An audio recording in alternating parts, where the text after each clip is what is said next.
Hi everyone, my name is Kevin Glass, and I'm going to show you this product called mindglass that I just built. This is something very special and important to me that I've finally been able to build. I've had this idea for quite a while. It's only now that I've actually had the ability and the technical ability to actually make this real. So when you create an account, the first 100 users are going to be free. We just want some reviews, we want some feedback, and free lifetime access if you're one of the first 100 users. That means you put in your own API keys, you put in your own Claude keys, either or, when you sign up. Don't worry, we're fully encrypted, we're fully safe, don't worry about that. Put in your own API keys, and you'll be able to use this product for free. So, what I'm going to do is I'm going to go ahead and, from my workspaces, I'm going to create a new chat, show you guys essentially how this works. So right here we have this infinite canvas. This is the founding idea of this company, is the infinite canvas. And what we can do is we can go ahead up here and choose which model we want to work with based off of which APIs you actually inputted. Let's choose GPT 5.2. We can also upload files and images to the entire project. We can upload PDFs, images, and the entire project will have context for those.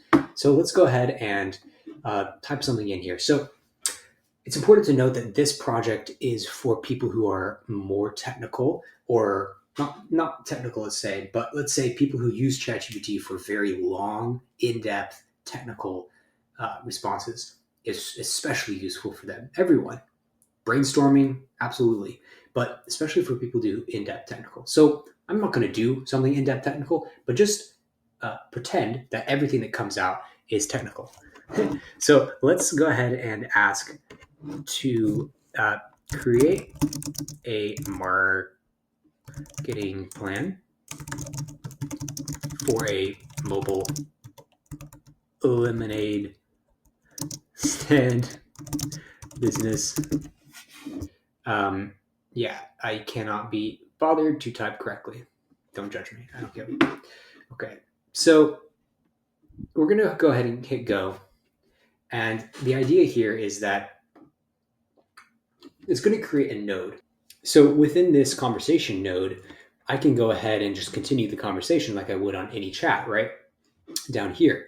Or I can use these buttons here. But for example, something that could be useful is key terms of that last super technical output, or to summarize that output. And then these 2 to 3 buttons are dynamic based off of that output that was generated. Okay, so now we get to the real meat. This is what this product is for. So let's say that we have, let's start with a word. Let's say that we don't understand the word optimize. Right? Let's say that there's a word in this output that's very technical. We just don't understand it, and we need to understand it before we keep reading. So we're going to highlight that one word. And if we highlight one word, 4 options appear. If we highlight a phrase, only 3 options. But if we highlight one word, one of those options is define. So we can define that word, and a subnode will generate on the right, right next to sort of where we were, and it's going to essentially define that term. And so now let's also say that we have essentially a phrase, a paragraph that we don't understand, but like we don't really understand this, but we need to not only explain it. We could ask explain, and it would just generate an explanation of that specific paragraph, just like it would below in ChatGPT. But let's say that we don't understand it, but we need to ask a specific question. So we're going to ask that question, and we're going to say, what is a promo? Right? We don't know what a promo is. For the sake of the argument, we don't know. So we're going to go ahead and ask. It's going to create another subnode right around there, and it's going to explain to us what a promotional is. Okay, so now let's really dive into depth. So now that we understand what the promo is, we're going to ask it to essentially draft a copy. Okay, so you can see how everything sort of ties together to just it makes sense, right? It's very important that we need to be able to add text. So we can add text on any node, any conversation. We can just say, don't how to file an LLC. And when we click out, the added text is going to turn light blue to show us that that is by you, notes taken by you, as opposed to the AI. So even this, we can go ahead and we can highlight. And one of the options that I really like is to do. So any goal-oriented task that is on the actual conversation, we can click to do, and essentially a node will appear that gives us a list of tasks based specifically on that highlighted text. And lots of times, since it's detecting that you want to accomplish a goal, it will give you a lot of sites and sources to actually go do those goals, right? Because you're trying to actually do something. This is one of my favorite. And you can think about it like, okay, we're going through this main chat, and we get to a step, and we're like, okay, we need to do the step. And so instead of going down to the bottom and like asking what to do, and then have to go back and forth, well, we just ask we just ask it to create a list of tasks. We complete the tasks, but let's say that we just don't understand compliance calendar, annual report. We just don't understand this. So we're going to ask it to explain. Boom. It's going to explain this in a subnode of the subnode. This is why we're saying this is an infinite canvas. We're going to understand it. We're going to come back. We're going to complete it, that last step, and we're going to go back to where we were. This is organized. This is how our minds actually work, right? That's it. That is the core functionality. This is going to get a lot deeper. This is going to get a lot more in depth, but that's the core functionality. I encourage you guys to use it to try to break it. There's, obviously some issues right now, but I want to see if it's actually useful to you guys. Totally free for the first 100 users. Okay. So let's go back to, I wanted to just, since a lot of you guys are really into tech, what is the vision for this? Well, several important things. Imagine in the future, AI is 10 to 100 times better, 10 to 100 times more powerful. What's the user interface going to look like for artificial intelligence when it's 1,000 times better in 2 years? Is it just going to be a chat? Is it just going to be, us clicking around on different windows, on different tabs? I don't think so. I think it could be. I'm not saying that this idea is the end-all be-all solution, but I think the infinite canvas and a way of thinking through of AI interfaces as being spatial, visual spatial, is very, very important. I think this could be the future. So if you think about it, we do not think linearly. The idea is that this is supposed to mimic the way we think. When we think and when we do actions in our minds, we think about something and then we remember, oh, I don't know how to do that. So we go think about that. And we think about something else. And then we come back to the main one and we keep going. This is how we actually think. This is how we actually work. We don't go back and forth on a conversation. So imagine, like, in the future, you could imagine templates.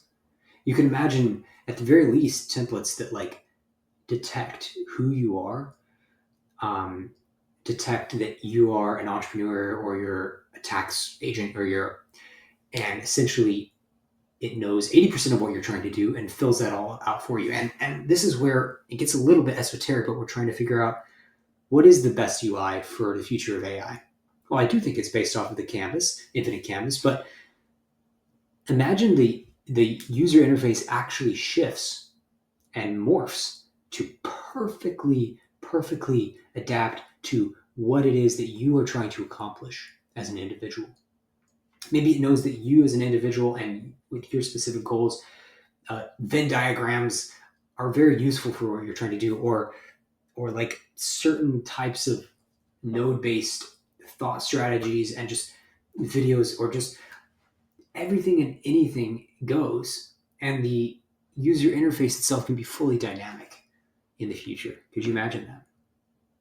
So imagine that, like, your tax agent, you're an entrepreneur, it already knows 80% of what you're trying to do, and it just creates it. So right now, of course, we have agents that will run and do things for you. In the future, that's going to get a lot better. So just imagine, in the same place that you're brainstorming, in the same place that you're learning, actions actually take place. You're creating a business, or you're doing research, and you get to a spot where, like, okay, I need to actually take some action for this specific step before I continue on. And so you take a sub node, and the agent automatically does everything for you. And then you come back and you keep reading. Okay, we need to do this next step. Sub node, agent, completed. Right on the canvas, not in a new tab, not anything like that. Can you imagine how powerful that could be? Absolutely insane. So this is why I think this could be a potentially huge new way of doing AI. Now, the last thing that we need to cover is, this is exciting and scary. Neuralink. What's it going to be like when AI is 100,000 times faster than it is today, and we have Neuralinks implanted in our skull, and we are interacting via thought? Well, it becomes even more important to have a node-based canvas, in my opinion, because think about it.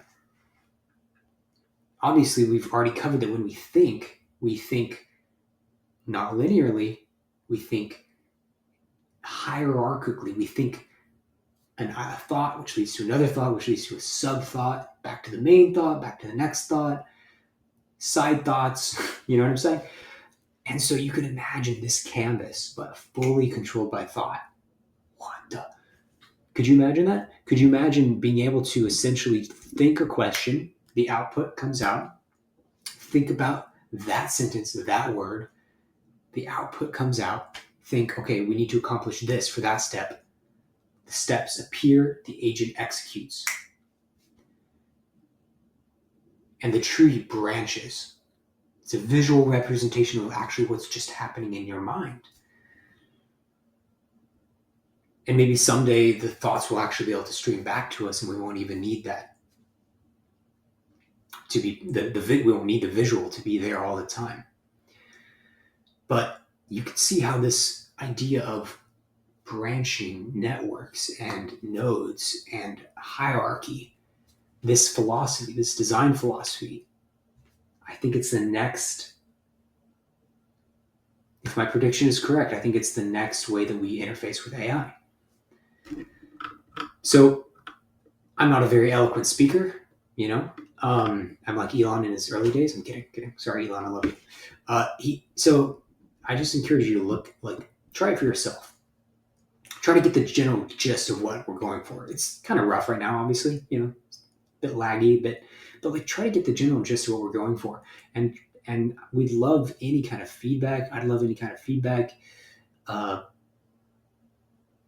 Just try to get the gist of what we're going for, and you really have to use it to understand it. So thank you. Happy building.